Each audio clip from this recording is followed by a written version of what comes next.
Hello again. Great. Well, I'm Kate Warren, Vice President at Devex. Glad to see you all. Partners for today's event, Medtronic LABS. So first, thank you for helping to make this event possible today. So we are going to have a discussion around the role of digital health in improving health outcomes, something that I've heard spoken a lot about this week at some of the side events. And on the stage and representing Medtronic LABS, we have Ann Stake, who's the Chief Strategy and Product Officer, and Eric Angula, who's the Strategic Partnerships, Business Development, and Government Affairs Africa lead. So thank you both for joining us today. So Eric, I would love to start with you.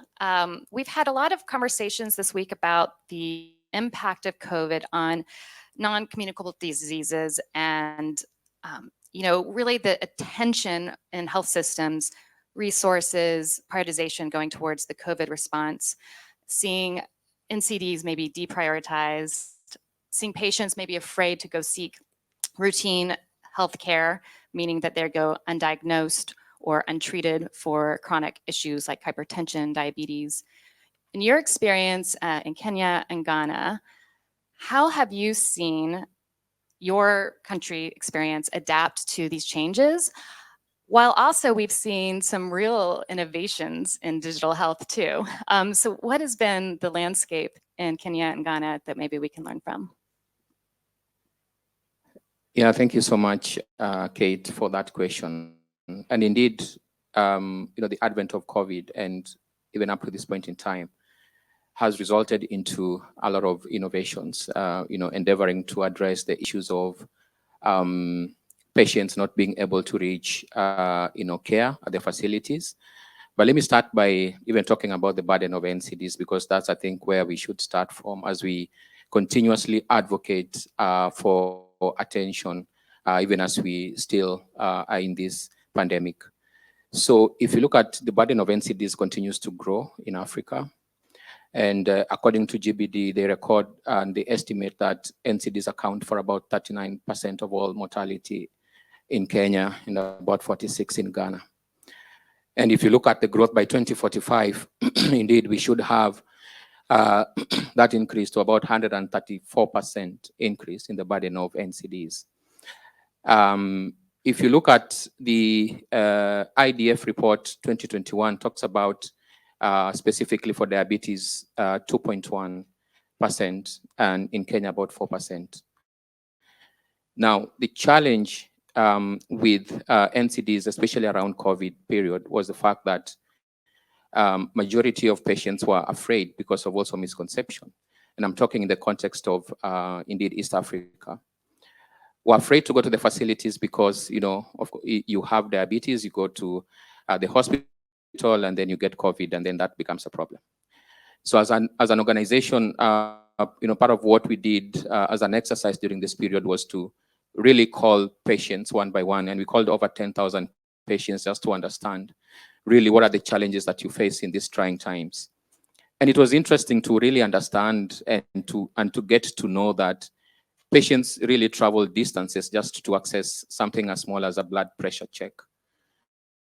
And you can imagine how bad it was for patients who are actually were on insulin, that patients were actually not adherent to care.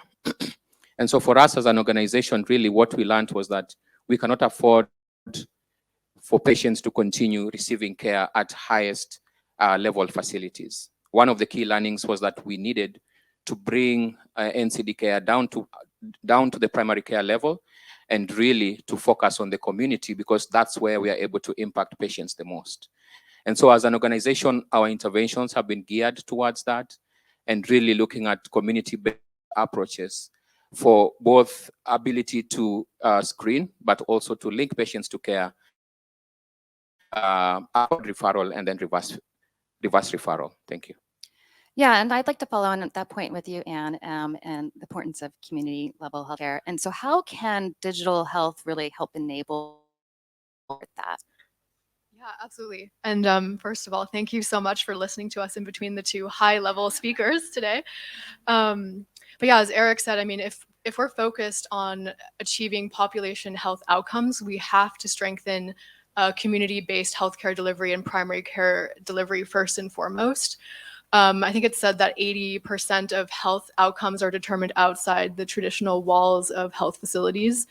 So at Medtronic Labs, what we do is partner with governments and with health systems to really strengthen and extend healthcare delivery and bring health systems to communities themselves.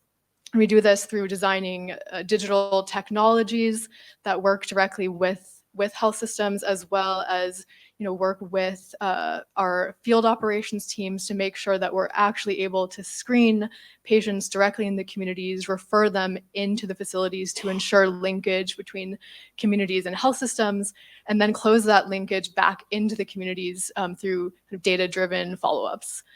So super, super critical to what we're doing at Labs. Yeah, and I know one of the programs I think you all are really proud of and success is the Komapa program in Ghana, which is a partnership between Medtronic Labs, the Christian Health Association of Ghana, and GIZ. So Eric, can you talk a little bit about why this partnership stands out for you and maybe some lessons learned for others in the room on how to forge a successful partnership like this and enabling technology and in reaching the unreachable and vulnerable? Thank you so much, Kate. So this program is actually a partnership, and we'll talk a little bit about the importance of partnerships and being able to address the NCD challenge that we are facing right now. And so the Akumapa program, Akumapa is Twi for Ghanaians who are in the house. It means healthy heart.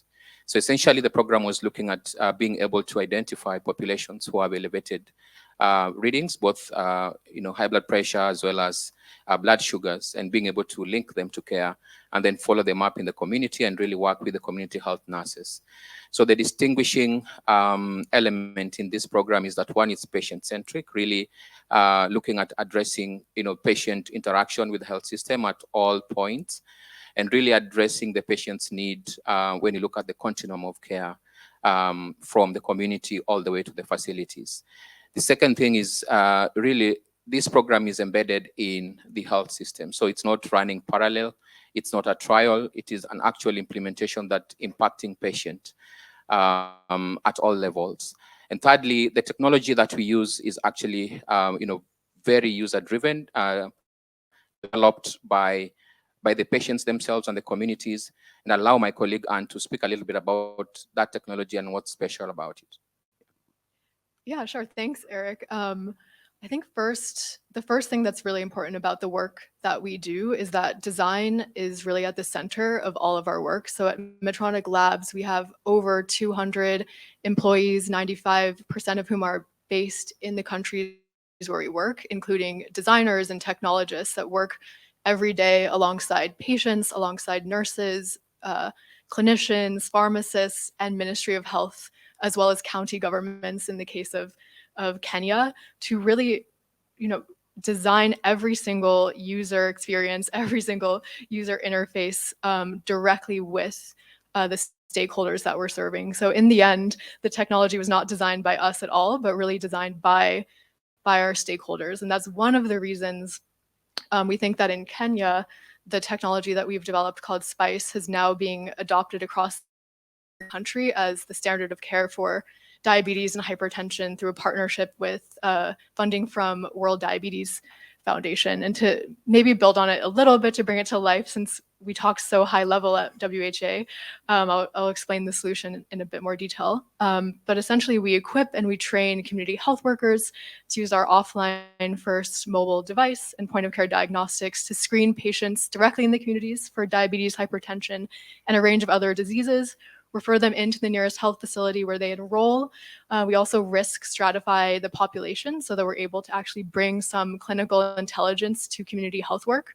And then the community health workers then follow up with the patients directly in the communities, not based on kind of random visits, but based on need and based on risk. So we're bringing kind of that element of data-driven and precision population health to life. Yeah, I've heard you both describe your approach as both human and system-centered design. But Eric, maybe I'd like to talk about another program you all, the Empower Africa, which actually I've heard others really tout on other panels this week as a real successful program. So I'll give you a chance to brag about that a little. But could you talk a little bit about the role of public-private partnerships and that's how that's really enabled that program to thrive? Yeah, so foremost, I would start by saying it's no longer 3 Ps, but 4 Ps.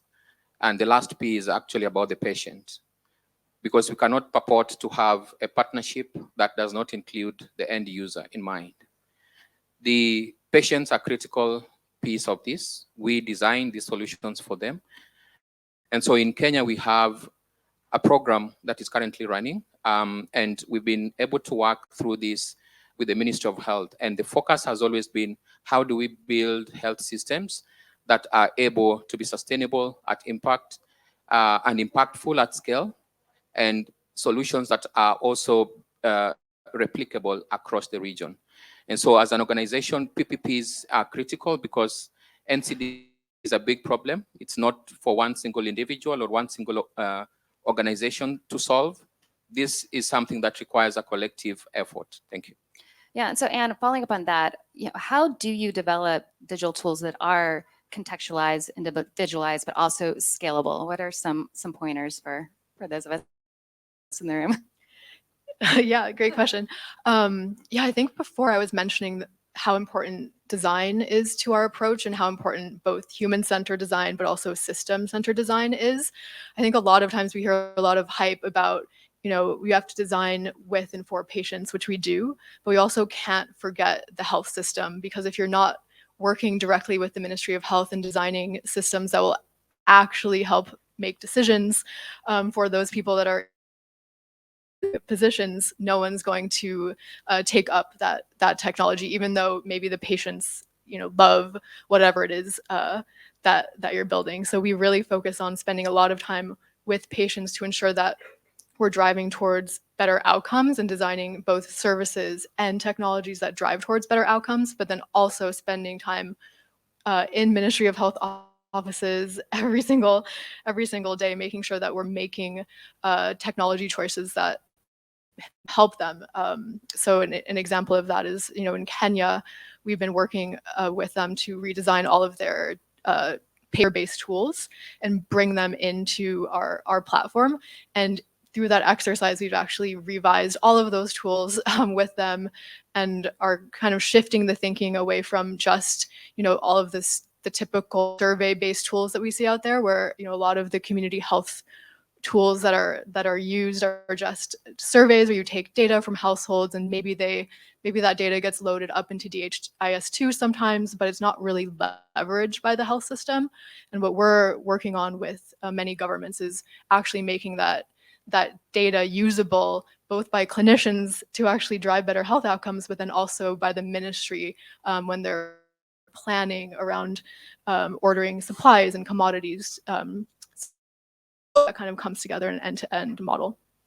Yeah, so we're here at WHA. So what would you like to see come out of these meetings, or for the global health community to do differently? We have many practitioners, experts, policymakers in the room when it comes to leveraging digital health for particularly treating NCDs. Maybe a final call to action to our audience. Eric, I'll start with you. I think for me, just to reiterate my earlier statement, this is a big problem. And so my call to action is, it needs to be a multi-sectoral approach. It no longer can be the reserve of only, the global health practitioners, but let's include every single individual who's touched by this NCD to work together and let this be actionable. I know Anne mentioned earlier that, WHA is a lot of, high level, but let it be actionable partnership, multi-sectoral partnership that then can create impact for our patients. Thank you. Anne? Yeah, and I'll just say, if you're tired of reports and pilots and a lot of talk and no action, reach out to us at Medtronic LABS, because we're really focused on actually delivering patient health outcomes with governments. We're growing really fast, and yeah, we're all about implementation and driving towards patient outcomes. Great. Well, thank you both for your partnership and for joining us today and share your insights with our audience. I do see Dr. Atul Gawande waiting in the wings there. I know many are eager to hear from him. I'm glad that we don't don't have to follow him. So, but thank you. A round of applause to our panelists.